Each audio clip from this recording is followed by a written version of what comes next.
Nós vamos tratar hoje à noite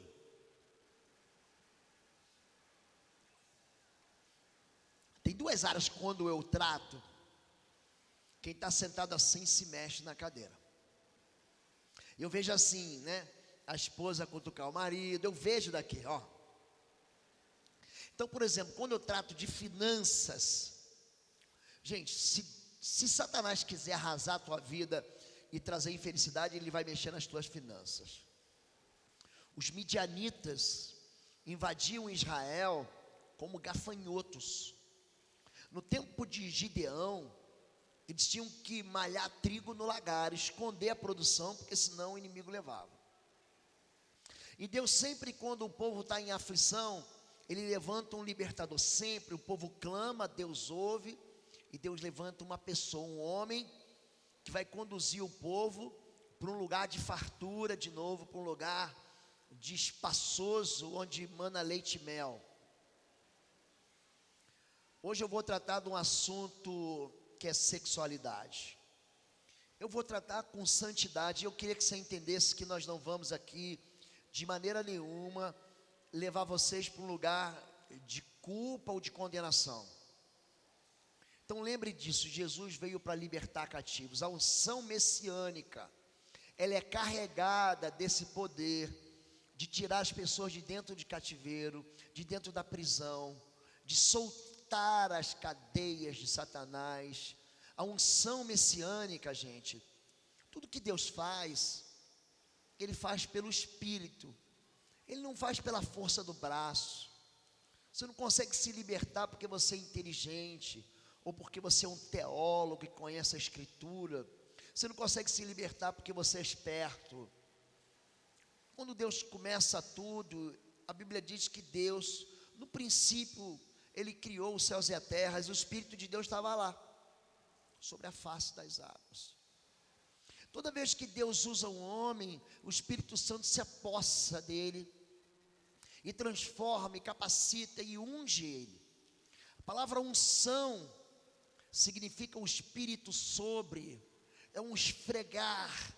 Você carrega uma determinada pessoa de uma fortaleza que vem do Senhor.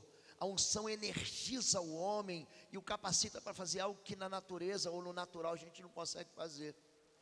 Jesus de Nazaré, preste atenção nisso. Ele não fez o que fez porque ele era Jesus. Porque na verdade Jesus veio para a terra numa posição e numa condição muito desfavorável, gente. Ele se humilhou, ele não usurpou ser igual a Deus. Ele chegou aqui como gente, como eu e você. Mas a Bíblia diz, no livro de Atos, no capítulo 10, no verso 38, como Deus ungiu a Jesus de Nazaré com o Espírito Santo e poder, o qual andou por toda parte, fazendo bem, curando os oprimidos do diabo, porque Deus era com ele. É isso que diz a Escritura.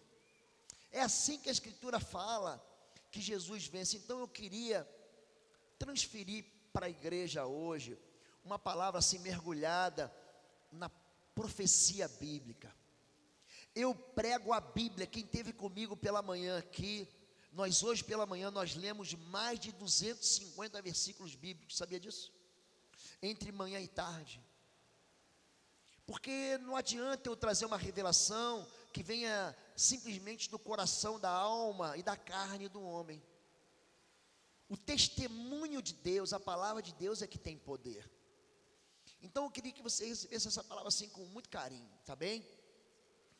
Eu, alguns anos atrás, comecei a pesquisar e trabalhar nessa área. Uma vez eu li sobre sexualidade. E aí eu entrei num site cristão. E ali nesse site estava escrito assim, o texto do artigo: Deus pegou no meu Bilal. E quando eu li isso, eu falei, eu vou detonar esse cara. E entrei e vou ler para pegar esses argumentos e vou confrontar ele, que um homem de Deus não pode falar isso. Aí eu li o artigo e quando eu vi, eu falei, não é verdade, é isso mesmo. Deus pegou o homem do pó da terra e fez o dedinho, mindinho, o outro dedinho, e o dedão, e o pé, e o calcanhar, o tornozelo, a panturrilha, o joelho, a coxa, o abdômen, as costas, o braço, o bíceps, o tríceps, os dedos, as unhas, os olhos, a cabeça, e no final, o que ele fez mais? O que Deus fez mais? Deus, ele criou a sexualidade como uma bênção para o homem e para a mulher. Ele criou desse jeito mesmo, com hormônios, ele criou desse jeito mesmo, para dar muito prazer, muito prazer. O sexo é de Deus. O sexo, ele é carregado de um poder de fazer dois seres humanos uma só carne. O sexo, ele tem o poder de multiplicar. O sexo tem o poder de produzir prazer e delícias. Leia o livro de Cantares, meu irmão. O livro de Cantares, durante muitos anos, dentro da própria cultura judaico e cristã, era tido como um livro pornográfico. Você sabia disso? Porque ali, o eclesiástico, o rei está apaixonado por uma moça que não dá bola para ele. Salomão tem 1000 mulheres, mas tem uma moça que não dá bola para ele. Ele está encantado com ela. E aí ele começa a comparar a moça com os rebanhos de cabras, seu sorriso, uma mulher alegre. É como um rebanho de cabras que vem do lavadouro, todas branquinhas, cada uma tem seu par, ou seja, a moça não era banguela. Já viu a moça 1001? Tem aquele buraco aqui no meio, que dá aquele sorriso banguela? Não. E ele começa a comparar o corpo da mulher com frutas. Por quê? Porque eles se provam, eles se cheiram, eles se tocam, eles percebem do outro a fragrância, o aroma, os sabores um do outro. Quem foi que fez isso? Deus. Mas tudo que Deus faz, o inimigo de nossas almas, ele tem a capacidade de deteriorar, de profanar, de destruir, porque é para isso que ele veio, para destruir. Você tem uma igreja de Deus, nos Estados Unidos é muito forte a igreja do diabo. Você tem um profeta de Deus, está lá Satanás levanta o falso profeta, que diga Jeremias, que lutou contra todos aqueles, que diga Elias, contra os profetas de Baal e Azerá. Deus cria o casamento. Gente, há algo melhor do que o casamento? Não é bom que o homem esteja só. O casamento, ele foi criado para preencher as lacunas da solidão humana. Não é bom andar só. Far-lhe-ei uma ajudadora idônea. A palavra idônea significa na mesma estatura. A mulher não é menos do que o homem não é mais do que a mulher, mas o homem sozinho ele é incompleto e incapaz de andar no Éden, de andar nessa terra e cumprir tudo aquilo que ele foi chamado para cumprir. O homem exerce liderança. E o papel da mulher qual é? É sustentar a liderança. Eu fui subcomandante. O subcomandante é alguém que leva a tropa segundo o comando daquele que governa, do comandante. Se o subcomandante ele resolver travar a tropa, uma casa dividida não subsiste. Um reino dividido, um reino que se volta um com o outro, não subsiste. Você está vendo essa coluna aqui na igreja? Tem 1, 2, 3, está vendo aqui? Essas colunas, elas estão submissas a esse teto aqui, está vendo aqui? O teto é a proteção sacerdotal que o pai dá, está vendo aqui? O pai protege. E a mãe? A mãe é a coluna. Então, quando você lembrar, a mulher diz assim: eu sou uma auxiliadora idônea. Esse papel de auxiliar que a mulher tem, é o mesmo papel que o Espírito Santo desenvolve como Deus. É alguém que está ao lado, é um consolador, é alguém que sustenta a fé. O homem sem a mulher não se completa, a mulher sem o homem não tem direção. Uma casa onde a mulher, por exemplo, é quem manda, onde há um homem emasculado, que não exerce a sua função de pai e de marido, quem dá direção é a mulher, porque o homem não fala nada.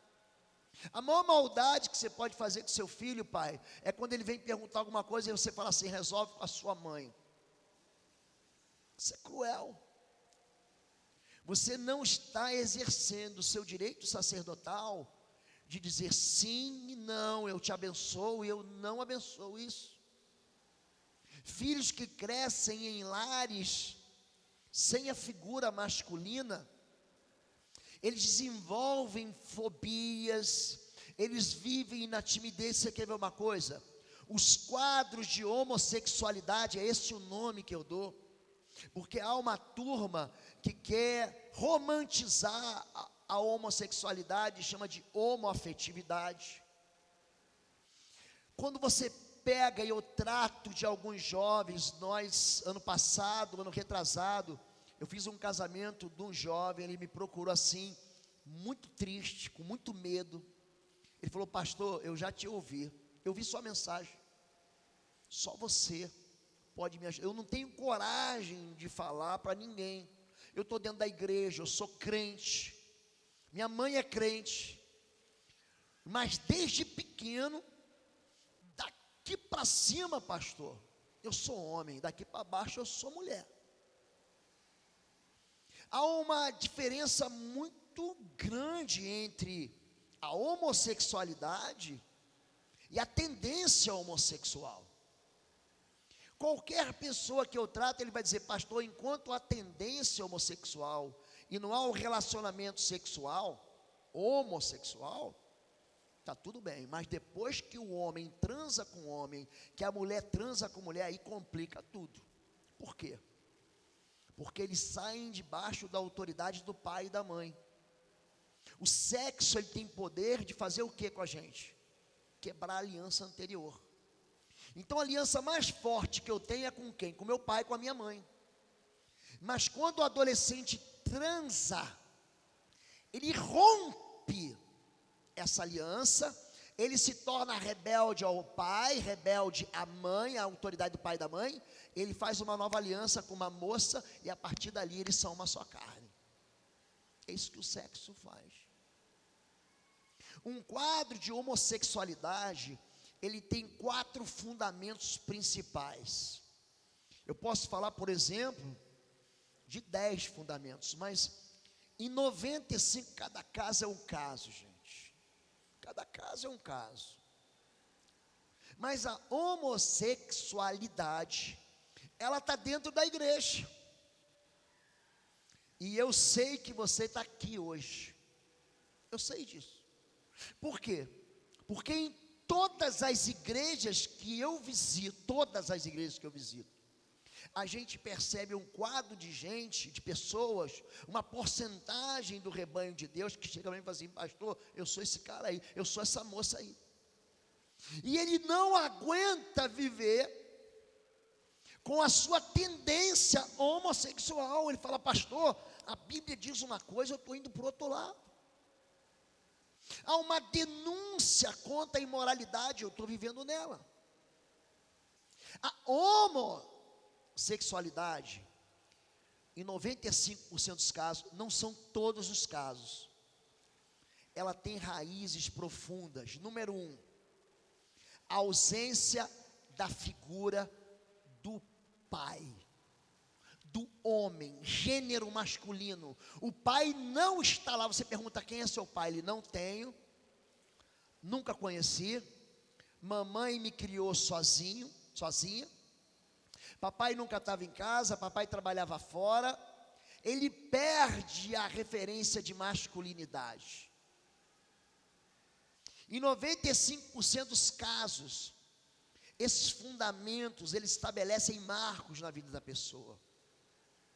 Se o primeiro argumento, se a primeira variável dessa equação é a ausência do pai, o pêndulo vai lá para o outro lado. A segunda qual é? É o sujeito que é pai demais. Ele é brutal, ele é um pai presente, cruel, ele é arrogante, ele é violento, ele é estúpido, ele bate na mãe, ele bate nas crianças, as palavras dele são carregadas de ódio e de violência. A ausência da figura do pai, um pai demais, um pai violento. Número 3, abuso na infância. Entenda o que eu vou dizer aqui com muito carinho. Uma criança que é abusada,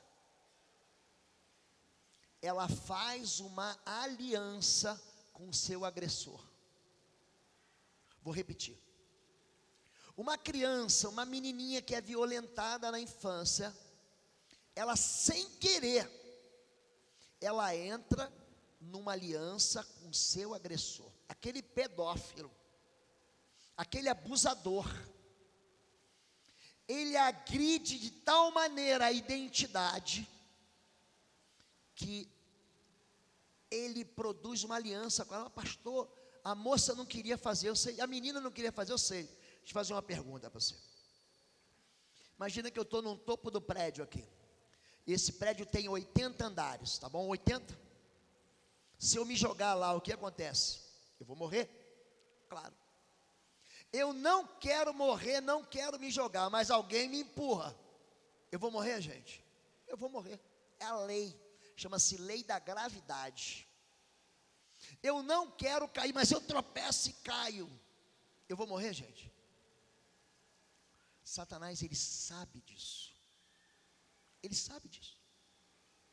Então ele usa homens e mulheres pervertidos, enganados, seduzidos, oprimidos, endemoniados para fazer esse tipo de desserviço na vida das pessoas. E você sabe.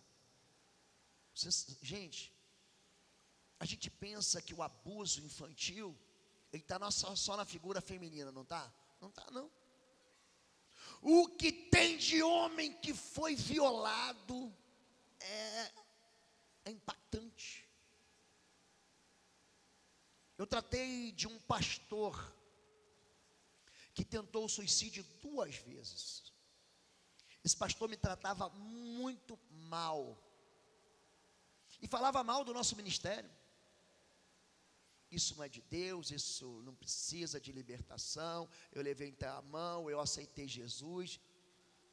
Um dia, nós num retiro de pastores, ele me tratava mal. Gato escaldado tem medo de água fria, né? Cachorro mordido de cobra tem medo até de salsicha. Ele falou assim, quero falar contigo. Eu falei, lá vem.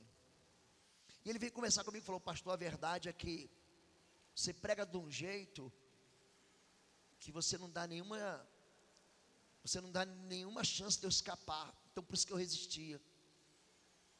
Eu comecei a tratar esse homem, ele contou do seu desprezo pela vida, uma depressão que o levava a querer tirar e dar cabo da própria vida. Ele começou a contar, no final eu falei assim, pode parar. Você foi abusado na infância. Aí ele desabou a chorar. E contou como isso atingiu ele, como os pais deles o agrediram, como isso machucou a vida dele. O abuso sexual distorce a identidade da pessoa. Se procura Renata, cadê ela? Estava por aí. Renata está grávida. Você não pergunta assim, qual é o nome da criança? A moça está com um bebê de 4 meses. Você pergunta isso? Não, você pergunta o sexo. Se você não consegue definir o sexo, você não consegue nem dar nome. Então a inversão, ela é tão grotesca, que se a pessoa não sabe qual é o sexo, ela também não sabe qual é a identidade dela. Gente que está brigando para trocar o nome, para trocar a identidade. Por quê? Abuso na infância. E o quarto fundamento, então, o primeiro, a ausência da figura do pai. O segundo é a violência doméstica do pai. O terceiro é o abuso na infância. E o quarto é a perseguição espiritual, causada por dedicações, por consagrações a espíritos de sensualidade. Pastor, tem solução? Tem. Como eu disse, eu casei um rapaz e uma moça, ele vinha de um quadro assim, muito grave. Agora, gente, dá trabalho? Dá. Eu tratei esse moço 2 anos. Eu trato junto com uma psicóloga, doutora Annelise Hilling, ela faz a parte emocional. Os psicólogos são uma bênção. Eu estava explicando para a igreja como é que eles trabalham bem, ajudam a gente na área de libertação. A Annelise, ela me acompanha quando a gente ministra o Êxodos, quando a gente ministra o Freedom, o Sangue nos Umbrais. E eu faço a parte de libertação espiritual. Agora, 2 anos tratando. É 2 anos caminhando com aquela pessoa até que ela firma a identidade dela. E ela fica liberta, completamente liberta, pelo poder do sangue do Cordeiro da Páscoa. O sangue de Jesus de Nazaré. É que você trabalha com isso. Entenda que a chave da libertação é o perdão. A chave da libertação, Jesus veio para perdão dos pecados. Não adianta querer inventar. Fica dentro da Escritura. Fica dentro da Bíblia. Mergulha ali dentro. Pergunta ao Senhor. Ele vai te responder pela sua palavra.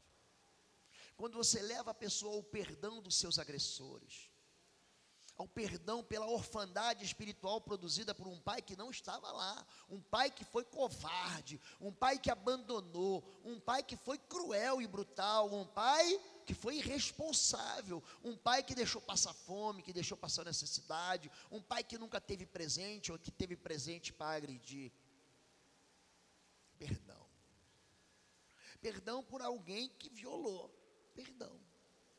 Perdão por um pai, por uma mãe que dedicaram a um espírito de sensualidade, o perdão. A chave sempre vai ser o perdão. Eu queria que você entendesse bem claramente. Olha, pastor Marcelo, eu vou falar aqui para você e para todos os pastores. A única pessoa dentro da igreja que pode exortar a igreja é o pastor presidente. Nenhum outro pastor pode exortar a igreja. Nem pastor convidado, nem pastor auxiliar.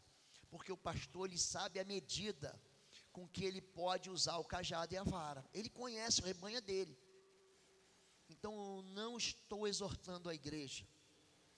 E eu vou diminuir o meu tom justamente para ensinar e para que você perceba que os caminhos que nós aprendemos em casa, muitas vezes são caminhos de morte e não de vida. Você pode ter tido um pai evangélico, mas que te motivou a ser infiel. O meu filho, que hoje tem 20 anos, quando ele começou a ler, ele estava com 6, 7 anos, começou a ler a Bíblia, ele chegou na história de Jacó. Jacó tem uma história complicadíssima, porque ele tem os filhos dele dentro de casa, e mora com 4 mulheres. Ele tem Bila e Zilpa, que são concubinas, e Raquel e Lia, que são esposas. O sogro dele, Labão, gente, esse Labão é uma das figuras de autoridade mais terríveis da Bíblia, que lança as 2 filhas na arena de um casamento bígamo, e as 2 competindo pelo amor de Jacó, trocando favores sexuais por mandrágoras, e usando os filhos nessa confusão. Rúben, o primogênito, um dia se deita com uma das esposas do pai, que não era a mãe dele. Judá se deita com a nora. Siquém, que é o vizinho da esquina, estupra Tamar. A casa é uma uma confusão. Aí tem um menino chamado José, que ele quebra esse ciclo de iniquidade e imoralidade, é vendido por ciúme dos irmãos ao Egito. A mulher chamada Potifar, sabe qual é o nome dela? A mulher de Potifar, a Patifa. Ela não valia um centavo, ela não valia nada. Ela então convida José para se deitar e fala: vamos lá, você imagina, você já teve 15 anos, meu irmão? Já teve? Os hormônios não são convertidos e não têm acesso à palavra. É um negócio complicado. E ele passa um risco e diz: daqui para cá é meu, daqui para cá, para lá é de Potifar, eu não vou tocar em você. É aquela confusão, você sabe que a mulher fica doida e acusa ele vai para a prisão, e você conhece a história. Arthur, então, lendo a Bíblia, vindo que Jacó tinha 4 esposas, ele muito espertinho olhou para mim e falou: pai, quando eu crescer, eu posso ter 4 esposas? Eu olhei para ele e falei: filho, abaixa o teu short que eu quero ver uma coisa. Quantos pintos você tem? Ele disse: eu tenho um. Então você vai ter uma mulher que vai ser tua auxiliadora idônea, o amor da sua vida. Aí fala: ah, entendi, pai. E se eu tivesse 4 pintos aí, meu filho?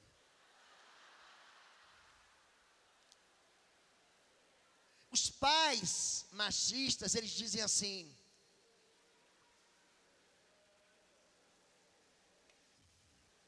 os pais machistas, eles dizem assim: segura as cabritas, que o meu bode está solto. E acha bonito. Então a gente vê uma sociedade mergulhada na sexualidade pervertida. Vai lançar um filme essa semana, ou semana que vem, chamado 50 Tons ou 50 Tons Mais Escuros. Pensa num filme perverso. Uma moça bonita, um cara rico, que prostitui a mulher a dinheiro, com um contrato. E ele é um galanteador, um Casanova, um sedutor, que convence uma moça bonita a apanhar. Ele convence que ele deve degradar ela, humilhar ela sexualmente com agressão. E tem gente que acha que isso é bom. Tem crente que vai ver filme. Então, dentro da igreja tem isso.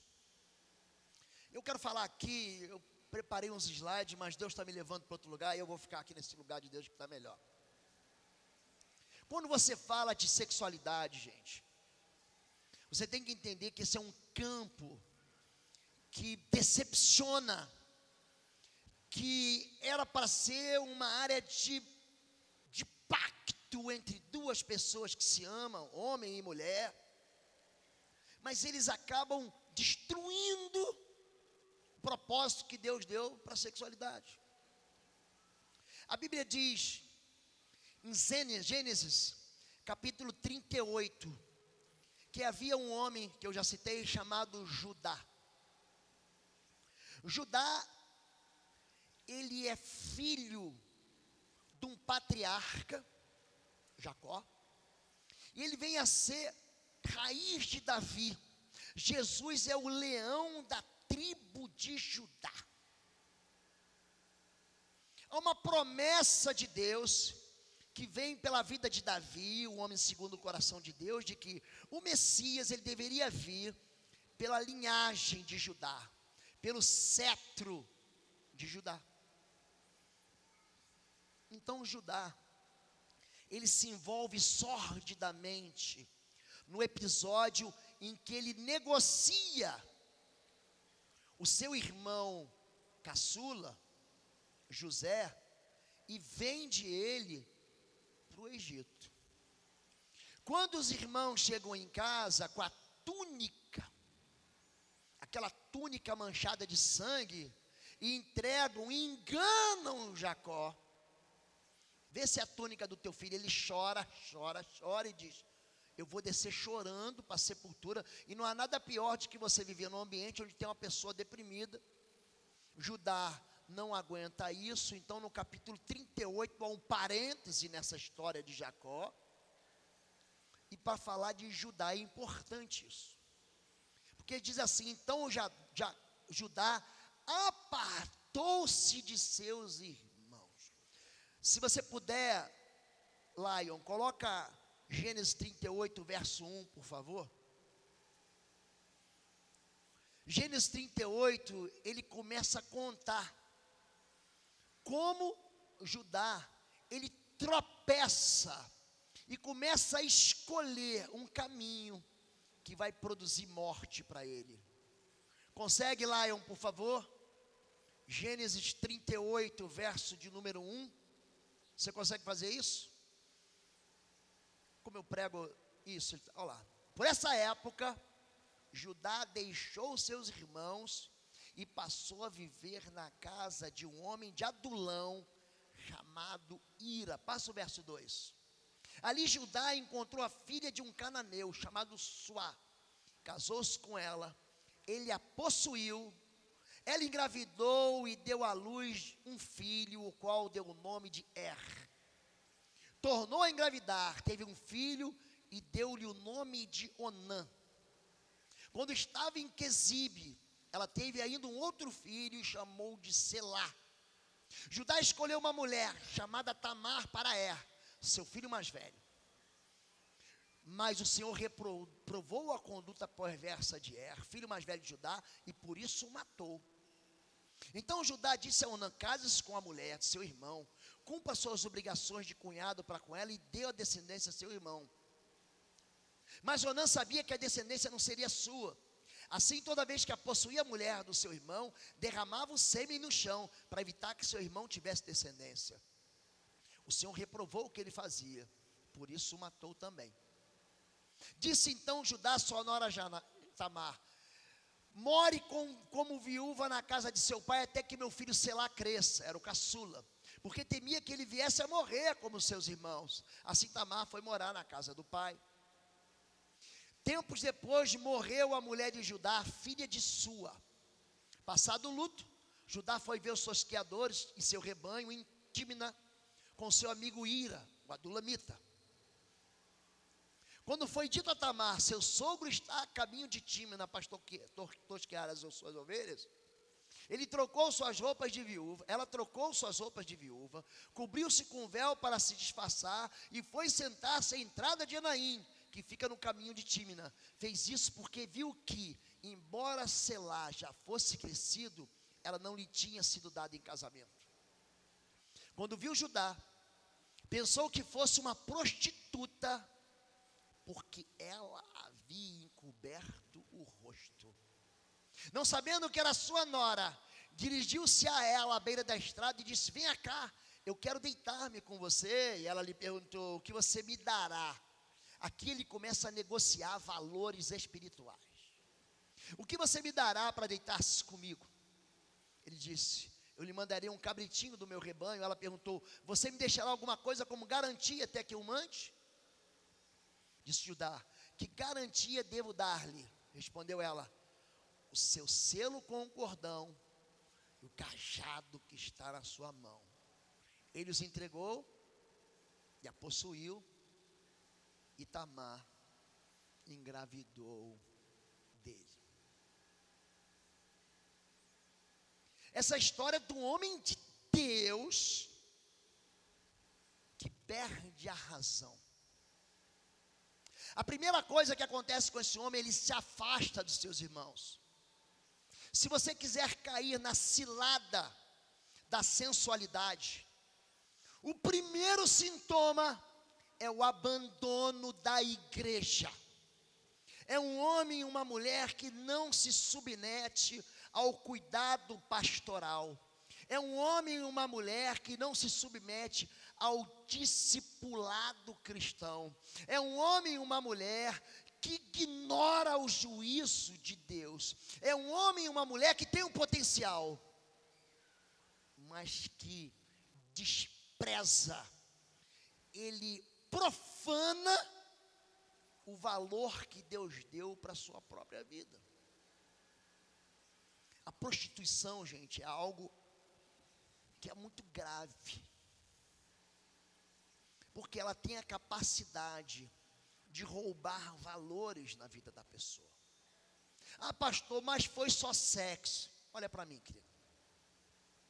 O sexo, ele sempre é praticado na dimensão espiritual. Vou repetir o que eu disse pela manhã.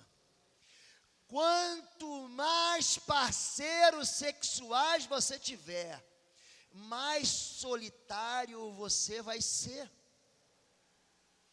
Porque Deus criou o sexo justamente para suprir essa necessidade da solidão. Não é bom que o homem esteja só.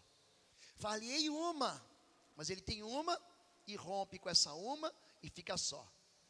E arruma outra, ou outro, e rompe e fica só. E outro, e outro, e outro, e quanto mais parceiros. Mas pastor, foi só sexo. Não foi. Quando você transa, eu estou falando de coito. Quando você transa, você casa com a pessoa. E pastor, o senhor está entornando o caldo aí, pega leve. Jesus, ele pergunta para a mulher samaritana: onde está o teu marido? Vai lá buscar ele. Ela falou: Jesus, eu não tenho marido. É verdade. Você teve 5. E o que você tem agora não é teu. A cada vez que você se deita com alguém, que você se faz uma só carne, você se casa com esse alguém. Há um laço de alma. Não apenas emocional, mas também espiritual. 1 Coríntios capítulo 6 diz o seguinte: que aquele que se deita com a prostituta se faz uma só alma. Você se liga a um componente espiritual que você não consegue soltar. Quando o livro do Apocalipse fala da Babilônia, a Babilônia é a mãe de todas as prostituições. É um inimigo que está do Gênesis Apocalipse. É um sistema perverso que ignora o valor da aliança que é celebrada unicamente pelo sexo. Então, Judá, ele negocia coisas de valores eternos com aquilo que é passageiro. O orgasmo, gente, é muito pobre. Ele dura em média de 6 a 8 segundos. É isso aí. Essa pobreza aí. Isso para quem chega ao orgasmo. Que tem mulher que não consegue experimentar isso a vida inteira. Algo que Deus deu como um prazer dentro do casamento. É lindo. O que você vai me dar? O que você quer? Eu quero o teu selo, o teu anel de selar, o teu cordão e o teu cajado. Presta atenção. Naquele tempo em que não tinha caneta esferográfica para você assinar documento, a tua identidade, a tua firma registrada, era aquele anel. Você pegava, jogava uma cera quente, e você marcava um documento. É a tua assinatura. É a tua identidade. A primeira coisa que a prostituição rouba da gente é a identidade. Você não sabe mais quem você é, Judá. Você é Judá. Tem uma linhagem de promessa com Cristo. Você, Judá, vai carregar o nome do leão da tribo de Judá. A prostituição cega. E cega de tal maneira que impede que Judá negocie a sua própria identidade de filho da herança dos patriarcas, bisneto de Abraão, neto de Isaac, filho de Jacó, filho de Israel. Número 2, me dá o teu cordão. O que é o cordão? O cordão, ele sustentava aquele anel. Me dá o teu anel com o teu cordão. O que sustenta a minha identidade? O que sustenta a minha identidade é a palavra de Deus. Eu sou o que a Bíblia diz que eu sou. É a minha identidade. Eu sou sal da terra. Eu sou luz do mundo. Eu sou cidade edificada sobre a terra, sobre o monte. Eu sou filho de Deus. Eu sou nascido do Espírito. Eu sou nascido de novo em santidade e justiça. Eu sou capaz de expelir demônios. Eu sou capaz de curar enfermos. Eu sou o que a Bíblia diz que eu sou. Ele perde o sustento da sua identidade. E por último, ele entrega o cajado. Quando ele entrega aquele bordão, ele está entregando o ministério. A prostituição rouba o ministério e a visão pastoral do homem. O homem, ele não é mais nada agora. Pensa um homem que perde tudo. É o tal do Judá. A prostituição, ela agrava ainda mais. Por quê? Porque ela exclui a possibilidade de restauração sem arrependimento. Mas aos que se prostituem, aos cães, aos feiticeiros, aos abomináveis, resta para eles o lago de fogo e enxofre. Isso não é brincadeira, a Bíblia não mente, a Bíblia não erra. Quando se fala de sexualidade pervertida ou imoral, Deus não está falando para a gente assim, você não pode ter prazer. Não é isso. Deus quer que você tenha prazer. Nosso Deus é um Deus de prazer. Onde está o seu Deus? Está onde lhe apraz, fazendo o que lhe apraz. Esse é o meu filho amado que me dá prazer. Deus é um Deus que fez a gente, você toca, você abraça, isso dá prazer. Você prova uma comida, um churrasco, uma feijoada, uma lasanha, aquilo toca, aquele cafezinho naquele cálice especial, que toca nas papilas gustativas, aquilo me deu vontade, eu ouvi aquilo, falei, vou comprar esse negócio, nem gosto de café, mas vou comprar, porque atiça, energiza a minha sensibilidade de provar algo bom. Você sente um perfume, e aquela fragrância, aquele aroma, você fala, que perfume é esse? Você vê um quadro bonito, você fala, quem fez? Os olhos, eles atraem, você vê, você produz prazer a respeito de tudo aquilo que você sente. A prostituição, gente, é capaz de anular a identidade, a promessa e roubar. Você pega gente, pessoas que saíram do ministério, é isso que você vê. Você traz confusão para dentro de casa. Quando você olha para a vida do rei Davi, gente, rei Davi, cara, entre eu e você, um homem segundo o coração de Deus, gente, um homem ungido pelo Espírito de Deus. Samuel derrama o óleo do chifre sobre a cabeça dele, a Bíblia diz assim, então o Espírito do Senhor o possuiu. Ninguém segurou aquele garoto, nem gigante Golias, nem tropa nenhuma. As mulheres cantavam canções. Saul matou 1000, Davi matou 10.000. Isso provocou um ciúme no coração de Saul, que ele começa a governar com a lança e quer matar o garoto. E ele foge, ninguém é obrigado a ficar debaixo de uma autoridade perversa. Ele foge, ele vai para Engedi. E ali ele fica fugindo daquele esquadrão da morte que Saul produz ou bota atrás do garoto. Ele sabia o que era sofrer por causa de ciúme. As mulheres cantavam canções. Aí um dia, ele fala assim, eu posso abaixar minha guarda. Eu posso abaixar minha guarda. Eu tenho direito de um prazer ilegal. Era tempo de guerra. Estava todo mundo orando na igreja. Estava todo mundo no propósito do jejum. E Davi fala, eu sou bom. Eu sou o rei e eu não preciso ir.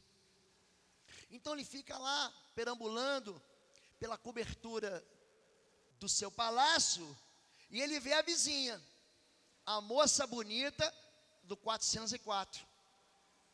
E a moça devia estar com fogo, porque tomando banho naquela hora do dia, pelada, na varanda de casa. Gente, Davi era um garanhão. Davi tinha 7 filhos, no tempo que ele governou 7 anos em Hebrom, vírgula, com 7 esposas diferentes.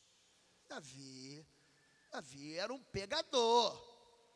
Davi era um cara, né, devia ter uns 7 Facebooks. Ele então manda uma mensagem para Batseba, a gatinha do 404, e ele entra então no perfil dela e vê que ela é casada. E mulher casada, gente, tem gosto de chumbo. E todo mundo avisa, todo mundo manda o WhatsApp para o rei: rei, sai fora que a moça é casada, o sujeito é capitão da polícia, o sujeito é matador, é Urias, está em combate, ele é do exército, sai fora. Vocês são tudo maldosos. Sabe aquele grupinho do WhatsApp? Vocês são maldosos. A moça está sozinha, eu vou lá fazer um GE com ela. Vou fazer um MDA com a moça. Vou ler a Bíblia para ela. Vou ver se ela precisa de alguma coisa. Esposa do meu capitão da guarda. Você sabe, ele convida a moça. Vamos dar uma saidinha na lanchonete essa noite? Papo vai, papo vem. Davi ficou. Sabe o que é ficar, pai? Você sabe, né? É aquele sexo sem compromisso. Uma vez só fiquei com uma fulana. E aí, passado um mês ou 2, a regra da moça não veio. Ela bateu na porta do palácio. Meu rei, devia ser baiana. Meu rei, lembra aquele dia que a gente fez aquele MDA especial? Lembra aquele dia que você leu para mim o livro de Cantares? Eu sou do meu amado é meu. Embuchei. Estou grávida. Olha o que a prostituição faz. Davi vai ficar refém daquele adultério. A ferida do adultério é tão terrível que ela captura a família inteira de Davi. O adultério, gente, ele expõe o teu filho. Eu estou falando com muito amor, eu estou baixando assim o tom da minha mensagem para você entender o mal que isso produz na tua descendência. Davi se deita com Batseba e fala assim: vai dar nada. Na verdade, ele está convidando para a vida dele um espírito de sensualidade. Ele está convidando, eu vou falar uma coisa para você, eu vou mostrar daqui a pouco.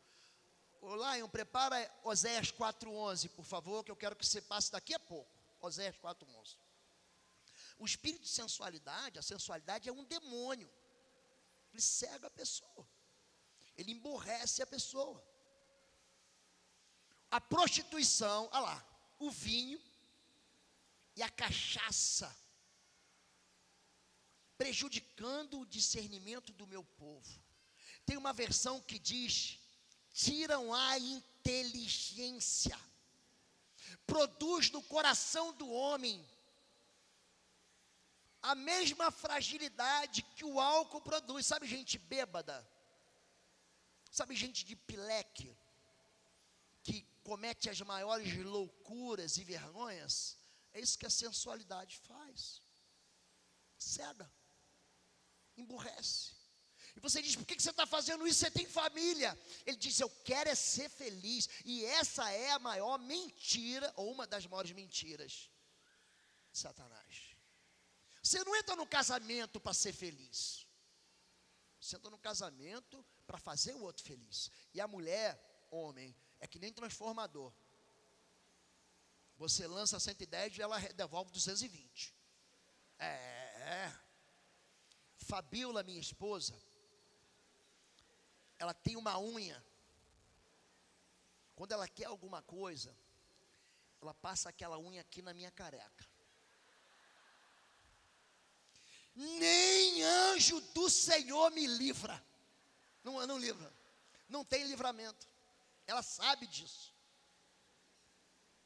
A prostituição, o adultério, é capaz de endemonizar a cama da pessoa. Entenda isso. Davi se deita com Batseba. Sabe quem são atingidos? Os filhos. Ele abre uma porta para um espírito de sensualidade que vai entrando na descendência dele. Quando o profeta Natã vai salvar Davi, porque aquele confronto foi muito amoroso. Davi estava encobrindo o pecado, os ossos dele estavam doendo demais. Salmo 32 diz: enquanto eu me calei, a minha vida se tornou em sequidão e estio, meus ossos secaram. Confessei-te o meu pecado, o Senhor me perdoou. E aí, Natã é muito esperto, porque ele conta uma historinha. Olha, tinha uma pessoa que tinha muitas cabritinhas, e tinha um outro que só tinha uma cabritinha, e ele estava ali com a cabritinha comia na mesa com ele, dormia na cama com ele, e era a única com ele. E aí veio um visitante, e aquele homem que tinha muitas cabritas, tomou a única cabrita daquele homem e matou Davi. O homem que fez essa coisa vai morrer. O profeta falou: foi você que fez isso, Davi. Quem é o visitante, gente? Quem é o visitante? É o desejo sexual entrou no coração de Davi quando ele olhou Batseba. Porque, gente, o pecado não é você olhar e achar a moça bonita. O pecado não é você que é moça olhar para o homem e achar ele bonito. Isso não é pecado. O pecado é você alimentar e desconstruir as proteções. Ouviste o que foi dito aos antigos: não adulterarás. Eu, porém, vos digo: qualquer que olhar para uma mulher ou para um homem, para desejá-la, intentar, a intenção de cobiçá-la, adulterou no coração. Qualquer uma pessoa que olha e começa a sonhar assim: não, eu queria soltar o cabelo dela e abrir os botões da blusa que você usava, que meio confusa, desabotoava, e ele pensa que vai tirar, vou parar por aqui. Ele está alimentando uma possibilidade de quebra de aliança. Isso já é um adultério. Jesus está dizendo para a gente que o pecado, ele não está fora, ele está dentro. Porque o que mata o homem não é o que sai, ou não é o que entra, mas é o que sai, que está dentro dele. O que? A prostituição, o adultério, o assassinato. Davi, ele faz um negócio tão triste, que Deus fala para ele assim: porque você tomou Batseba por mulher, e matou o meu servo Urias com a espada de Amon. Escute: a espada jamais sairá da tua casa. A Bíblia não erra. A espada de Amon, ela cobra um preço caro. Aquele que vive pela espada morrerá. O espírito de morte entra, um espírito de sensualidade entra. Aminon se apaixona pela irmã, que também, por acaso, se chama Tamar. É uma outra história que está lá na frente. Ele estupra Tamar. Paixão e aversão. E quando ele estupra Tamar, que ele termina e consuma o estupro, a Bíblia diz que ele tem nojo da irmã e ele não quer mais nem olhar para a cara dela. Você já sabe, você lembra disso? Alguém que um dia transou com você e que você não aguenta nem mais olhar para a cara dele. Sabe quem faz isso? O espírito de sensualidade. Porque ele captura a tua mente numa fantasia. Ele consegue roubar, sequestrar o teu juízo. E você diz assim: você vai perder o teu emprego, você vai perder a tua família, os teus filhos vão te desprezar, a tua família vai entrar em bancarrota. Eu quero é ser feliz. É uma sociedade hedonista, que prima pelo prazer, em detrimento de viver a pureza da santidade dentro do próprio casamento. Por causa de 8 segundos de ejaculação, por causa de 8 segundos de orgasmo.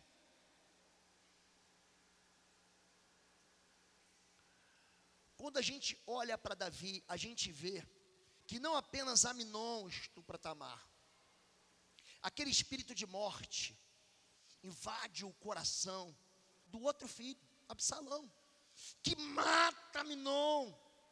E ali a desgraça é cíclica. Por quê? Porque Joabe, ele vinga Davi e mata Absalão, que fica preso pelos cabelos. Em Israel é que eu descobri que os carvalhos são baixinhos. Então ele devia estar numa jumentinha correndo. Isso nunca ia acontecer comigo. Os galhos prendem o cabelo de Absalão e ele fica preso, diz a Bíblia assim, e ele ficou preso entre o céu e a terra.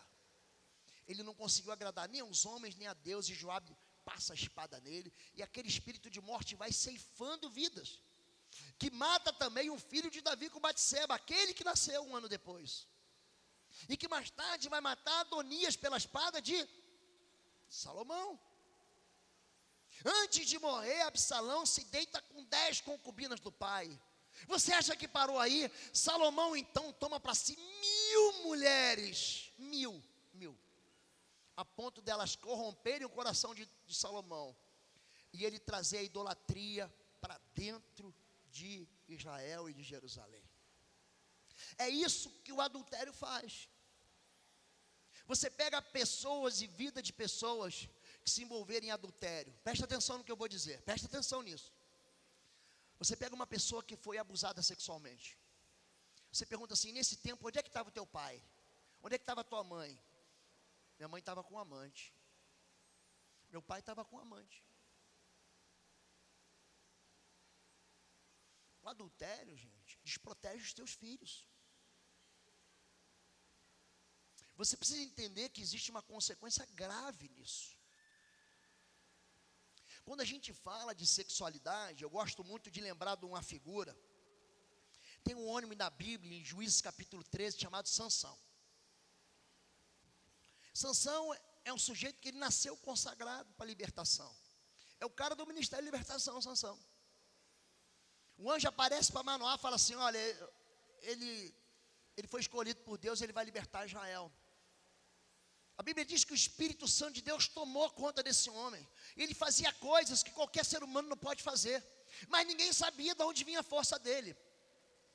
Gente, de manhã, tinha um irmão aqui, eu não sei se ele está presente, um irmão moreno.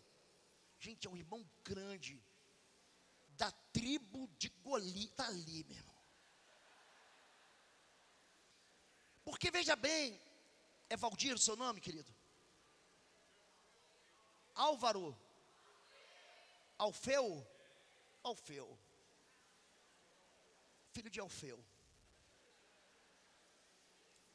Sansão, ele pega uma queixada de jumento, ele mata 1000 homens. Há 2 homens na Bíblia com a unção de 1000 homens, Sansão e Samar, um dos valentes de Davi, de 2 Samuel 22. Ele pega uma jumenta e mata 1000. Ele é um homem que pega um leão, ele rasga o leão no meio, como quem despedaça um cabrito com a mão, como se fosse fácil. Só para o Alfeu, que é fácil, desculpa, é só um cabrito. Então se eu olho para o Alfeu e digo: da onde vem a força dele? Daquele muque dele lá. Agora o povo olhava para Sansão, e Sansão não era forte. Fica de pé aí, Nicolas, fica de pé, filho.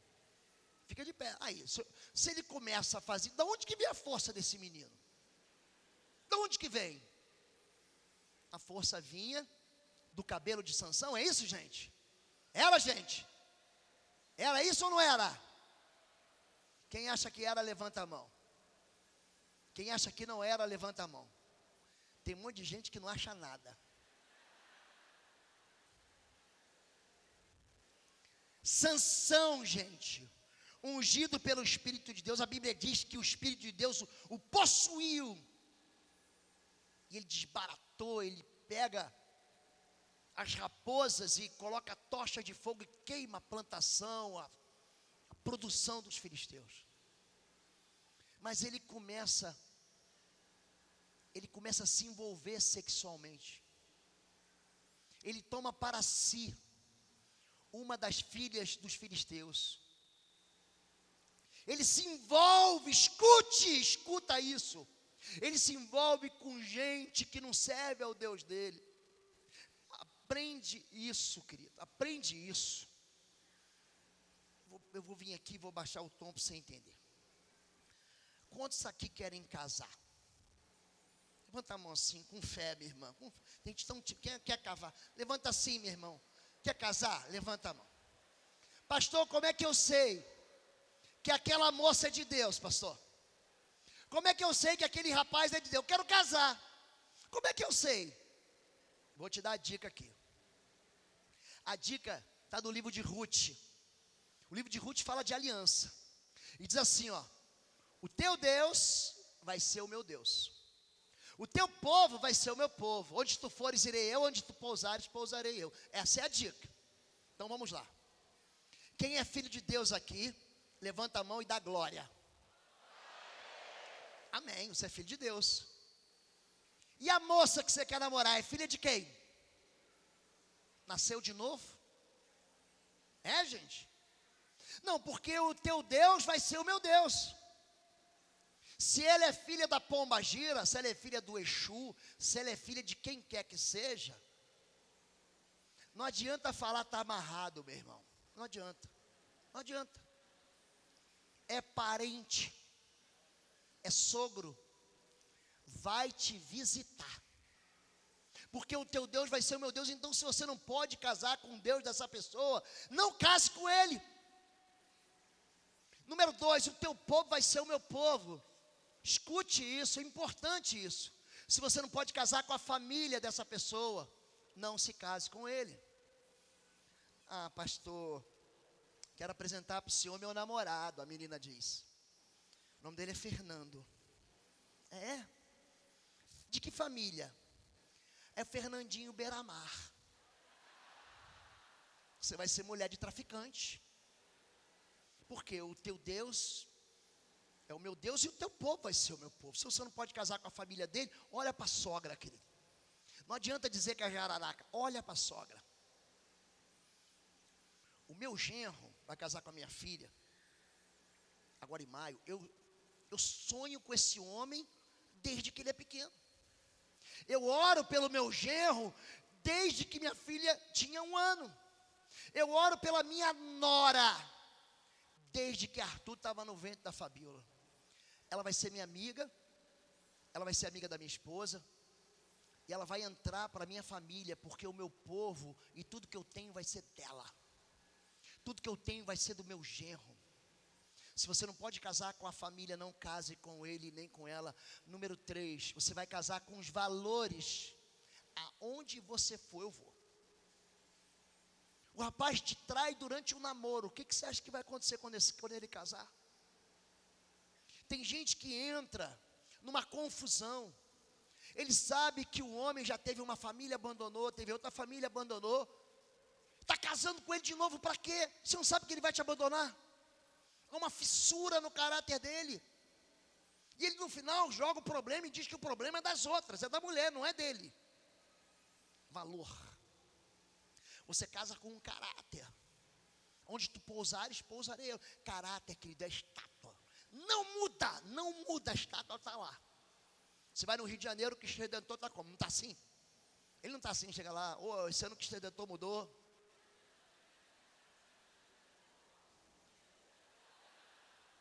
Não muda. Quando você escolher casar, não faz que nem Salomão, porque ele casou 1000 vezes errado. O casamento é para ser um propósito na vida da gente, que é carregado dessa sexualidade, que é benção. E aí Sansão escolhe uma filistia. Olha para mim aqui, eu vou usar um termo aqui, ele foi traído na noite de núpcias. Já ouviu falar de gente que é traído na noite de núpcias? Por quê? Teu Deus não é meu Deus. Mamãe diz assim, não casa. Papai diz, não casa. Vou casar. Vamos lá no pastor, pastor me abençoa, lança óleo ungido, óleo da unção, eu dou banho de sal grosso, descarrego. Eu quero casar com ele. Pastor diz, olha, no meu discernimento não há bênção nisso, eu não abençoo. O pai não abençoa, a mãe não abençoa, os amigos não abençoam, o pastor não abençoa, ela casa. O casamento vai ser o inferno.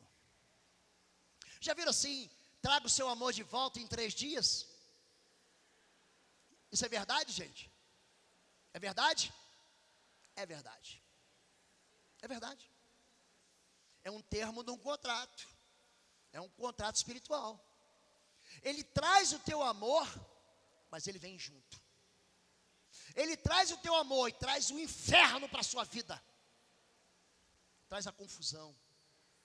Traz a traição, traz a guerra. Porque junto, toda feitiçaria é uma tentativa humana de manipular poderes espirituais. Você faz acordo com o ocultismo, que tipo de pessoa, que tipo de ser espiritual vai entrar na sua vida? Um anjo? Não, vai entrar um demônio. Sansão, ele se deita com uma prostituta em Gaza. É interessante que você pega a história de Sansão, está de Juízes 13 a 16. Então ali em 3, 4 capítulos, ele fica com 3 mulheres diferentes, ele se deita com uma prostituta em Gaza, aí de repente, ele encontra a Dalila, ele se afeiçoou por uma mulher do Vale de Sorek, chamada Dalila, que era prostituta. E ela é assalariada dos filisteus, descobre qual é a razão. Por que ele tem tanta força? E você sabe quando mulher quer as coisas, não sabe? E ela começa a importunar ele. E ele começa a quebrar os seus votos e também quebrar os seus valores. Ele não podia beber vinho, ele não podia tocar em morto. Ele não podia cortar o cabelo. Era um cabelo grande, gente. Eu não ia ser nazireu nunca. O nazireu, o cabelo fica grande. João Batista era nazireu. Samuel era nazireu. Eu, se fosse nazireu, o meu cabelo cresce que nem o do Bozo, só cresce magro.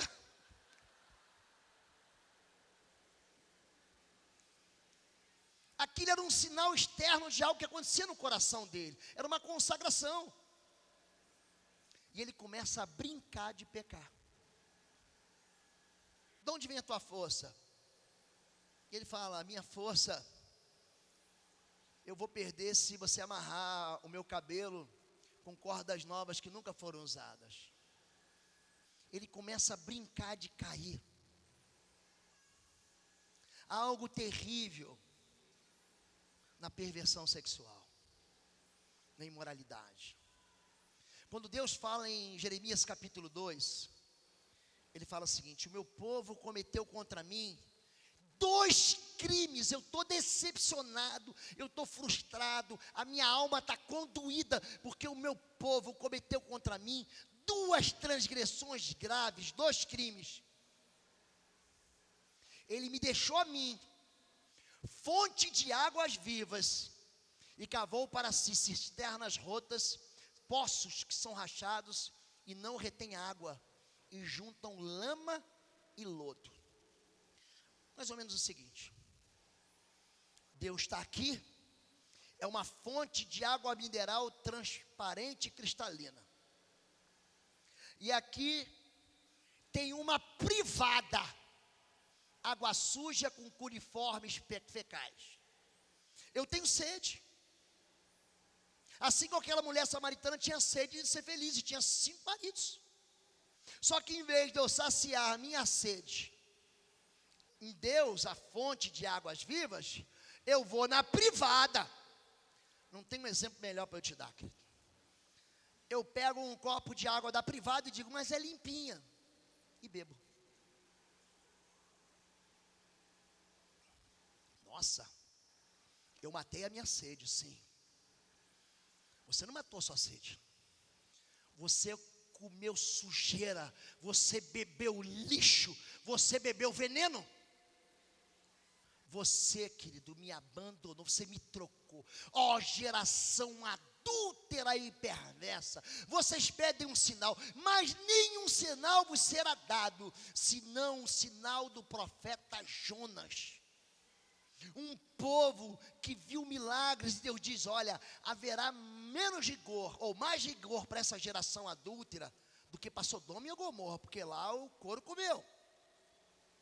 Em Sodoma e Gomorra, gente, você vai para Israel e você chega no Mar Morto, aquilo ali onde é o Mar Morto, onde não tem vida, era Sodoma e Gomorra.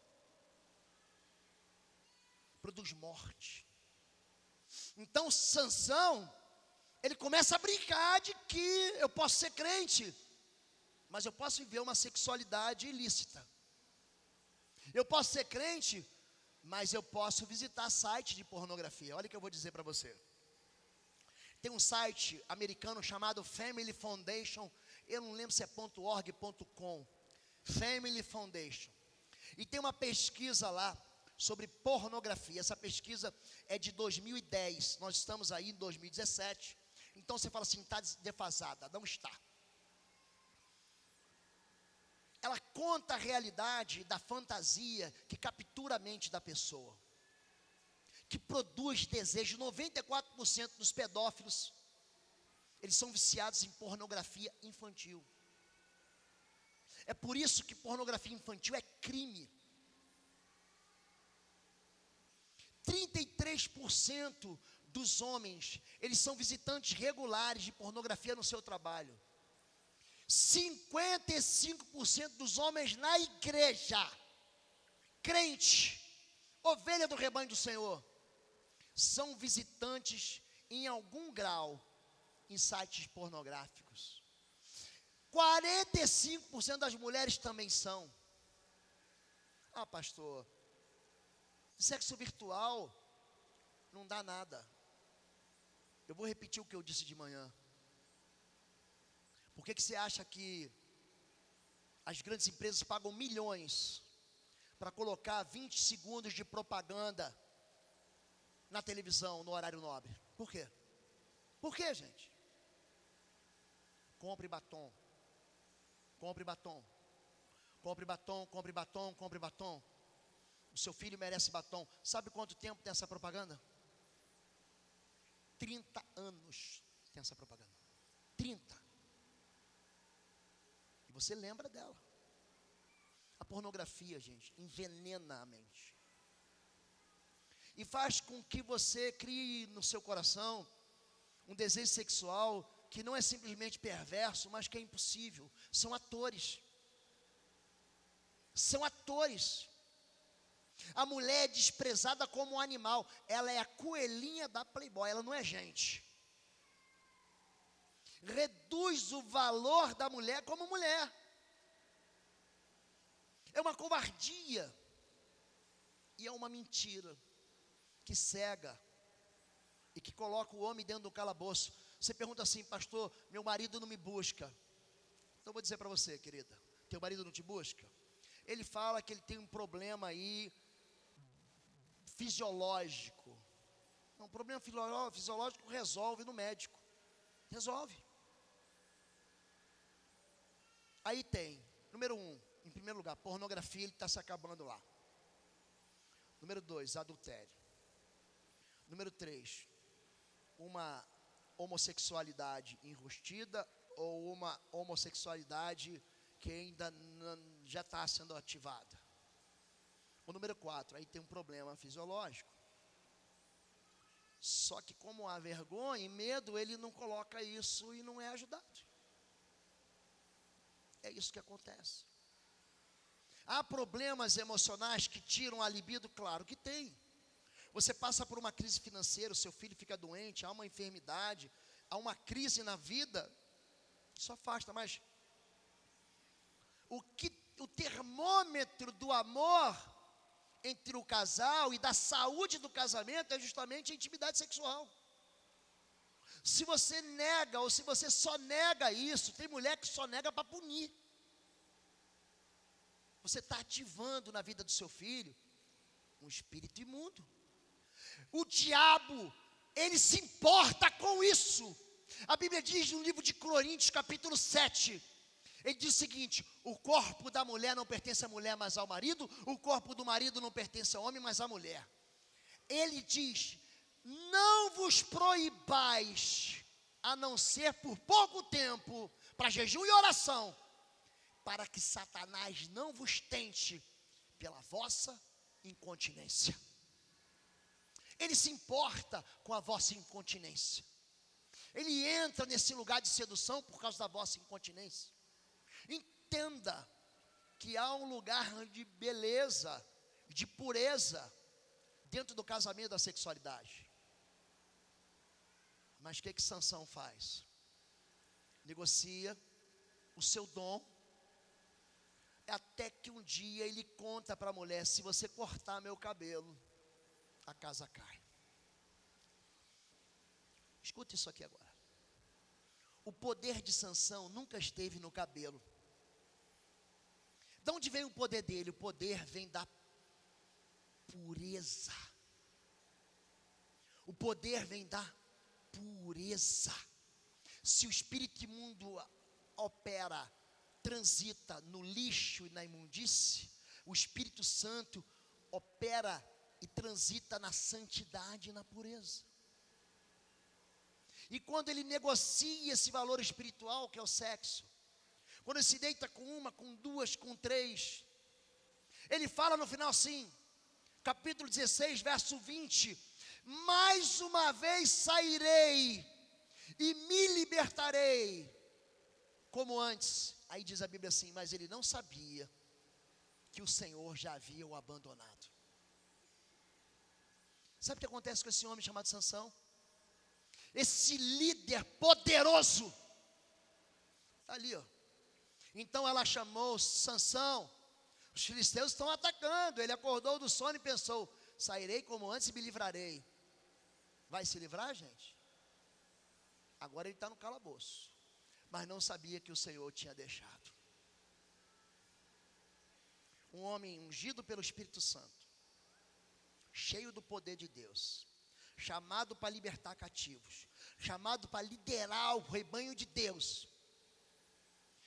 Pensa um homem que varreu todos os inimigos lá do MMA, do UFC, de todas as categorias. Ele foi a maior dor de cabeça para os filisteus. Pensa no homem que bateu em todos os que chegou na frente dele, mas ele foi derrubado por um rabo de saia. Aquela mulher, levou ele a nocaute, ele beijou a lona. Não é que Sansão, querido, escuta isso. Não é que Sansão, ele perdeu uma guerra. Sansão perdeu o propósito de Deus. Ele perdeu a unção. Ele jogou fora a unção. Ele despedaçou, ele desprezou a unção. Ele profanou a unção do Espírito na vida dele. E aí, gente, ele foi cegado. E diz a Bíblia assim: então Sansão passou a girar um moinho,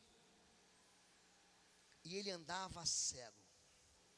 Você já perguntou assim: para onde você está indo? O homem diz assim: eu não sei, pastor. Qual é a direção da sua vida? Eu não sei, pastor. É gente que anda em círculos. É gente que passou 2016, mas ele não consegue conquistar o sonho. E começou 2017, e ele não consegue conquistar o sonho. Por quê? Porque ele não enxerga mais, ele não vê mais, ele não tem mais propósito. E a vida dele é um ciclo de derrotas. Agora presta atenção. A gente pensa que Satanás, quando pega a gente nas nossas fraquezas, coloca um ponto final na nossa história. Mas um dia, o cabelo de Sansão rapidamente volta a crescer. Ele se arrepende. O deserto é bom, sabe para quê? Para você se arrepender. Quando você estiver no deserto, pergunte para Deus: qual o escravo que está aqui dentro que tem que morrer, que não vai entrar na promessa? O deserto faz bem. Ei! Deus tem um deserto sob medida para você, querido. Você não vai escapar dele. Deus não vai superficializar o teu caráter rachado, ele vai tratar você. Não adianta fugir. Ele vai te dar uma prova para você ser aprovado, não para te reprovar. Sansão clama ao Senhor mais uma vez: Senhor Deus, mais uma vez, me enche do Espírito. E na morte de Sansão, ele destruiu mais inimigos, ele se coloca entre as colunas. E o Senhor volta para ele: olha para mim, se você se arrepender, o Espírito de Deus vai voltar para você, querido. Vou repetir o que eu disse aqui hoje ou ontem. Quando aquela mulher adúltera é surpreendida no pecado e do adultério, é trazida até Jesus, todo mundo dizia assim: mata ela, apedreja. Porque a igreja evangélica é o seguinte: o homem pode bater na mulher, a mulher pode bater no homem, ele passa cheque sem fundo, ele deve no banco, ele tem ciúme, ele engana o imposto de renda, ele comete um monte de pecado, mas se ele cair no pecado sexual, ele está frito. E aí vem todo mundo com a pedra na mão. A lei manda matar. E tu, Jesus, o que tu dizes? Gente, eu amo o Cordeiro de Deus, eu amo Jesus. Jesus é o cara. Jesus está agachado, escrevendo na areia e diz: é isso mesmo. Porque o pessoal diz: não, deixa disso, chegou um novo tempo, é o cristianismo chegando, gente. Larga a pedra, vamos botar panos quentes aqui, calma que eu vou tratar a moça. Ele não fala isso. Jesus diz: a lei de Moisés manda apedrejar? Então apedreja ela. Vírgula. Quem não tem pecado. Ele não disse que todo mundo era adúltero, mas disse que ninguém é flor que se cheire. Ele não disse que todo mundo se prostitui, mas disse que todo mundo é pecador. E eles começam então a soltar as pedras e vão embora. Ela fica sozinha. Ele pergunta: mulher, onde estão os teus acusadores? Ela responde: foram embora, Senhor. Eu também não te condeno. Vai e não peques mais. O que significa isso? Significa que hoje você tem que tomar uma decisão. A primeira é de entender que Deus não destrói vidas destruídas. Quando Pedro ele nega Jesus, aquilo não acaba. Jesus vai buscar ele e restaura ele de novo. Restaura o amor, restaura o sacerdócio, restaura o ministério. Cuida dos meus cordeirinhos, você me ama? Cuida dos meus cordeirinhos. Quando Jonas desobedece Deus, ele é lançado no mar. Deus, ele não abandona os seus próprios propósitos. Ele resgata Jonas no ventre do grande peixe e vomita ele no lugar que ele tem que estar. Quando o sumo sacerdote Arão, ele constrói o bezerro de ouro e faz aquela lambança em Israel, Deus não desiste dele e fala assim: vem cá, vamos de novo. Quando Moisés ele quebra, no capítulo 32 do Êxodo, as tábuas do concerto da aliança, não adianta, você não vai quebrar a palavra de Deus. Moisés, sobe de novo. Traga de novo as pedras lascadas, as pedras lavradas, e eu vou dar a lei de novo. Eu não vou mudar nada. O nosso Deus não muda. O nosso Deus é rocha. O nosso Deus é generoso, fiel, compassivo. Ele é longânimo. Deus não quer te destruir. Deus já sabia que a gente ia pecar. Deus já sabia que nós seríamos levados por essa sedução, por essa sensualidade que destrói a nossa vida e a nossa carreira. Mas não precisa acabar assim. Você não pode acabar cego e andando sem rumo. Você não pode acabar cego e andando sem propósito. Você precisa entender que Deus é Deus de recomeço. Vai e não peques mais. Você está aqui dentro, e eu sei que você está me ouvindo muito bem. Largue a tua amante e volte para o seu cônjuge. O Espírito Santo de Deus está falando com você. Largue a sua amante e volte para o seu cônjuge. Você que está vivendo amasiadamente, se case. Você que é jovem, que está seduzindo a moça, você que é moça, que está seduzindo ou se deixando seduzir pelo rapaz, pare com isso agora, porque há tempo. Ainda há tempo. Se você entrou numa região em que você está aprisionada bebendo veneno, se você entrou numa área em que a prostituição, a pornografia te capturou, te aprisionou no calabouço, peça socorro. Você tem uma igreja que cuida das pessoas. Você tem um lugar aqui de segurança e proteção. Você tem pastores amorosos. Ninguém aqui quer te julgar, eu não quero te julgar. A minha palavra essa noite não é palavra de condenação, mas de libertação. Você quer ser liberto? Pastor, eu aprendi isso em casa. Meu pai era assim, minha mãe era assim. Mas você não precisa viver assim. Amém? Vai e não peques mais.